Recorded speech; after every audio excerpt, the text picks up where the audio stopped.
গুরুত্ব দিলেও হায়াত শেষ, খামখেয়ালি করলেও হায়াত শেষ। কাজে লাগাইলেও জিন্দিগি শেষ, কাজে না লাগাইলেও জীবন শেষ। বাসর রাতও ভোর হয়, জেলখানার রাতও ভোর হয়।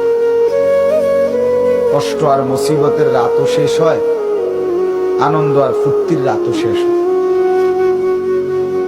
এবং জীবনটা আমাদের ওয়ান ওয়ে, একমুখী রাস্তা, যেটা কেবল সামনের দিকেই যেতে হয়, ওই বরাবর, আর পিছন দিকে আসা যায়। এইখানে আমরা যারা কল্পনা করেন, আমরা যারা বসেছি, কেউ ইচ্ছা করলে আজকের দুপুরে আমরা আর ফিরে যাইতে পারবো? কোনো সুযোগ, কোনো যোগ্যতায়। পৃথিবীতে ইমাম ইবনে রজব হাম্বলী রাহমাতুল্লাহি আলাইহি বলেন, প্রতিটা দিন, প্রতিটা রাত, প্রতিটা মিনিট, প্রতিটা মুহূর্ত চিৎকার করে করে বলে পৃথিবীবাসী যে, হে আল্লাহর বান্দারা, আমি শুধু একবারের জন্যই এসেছি, আমি আর কখনো পৃথিবীতে আসবো।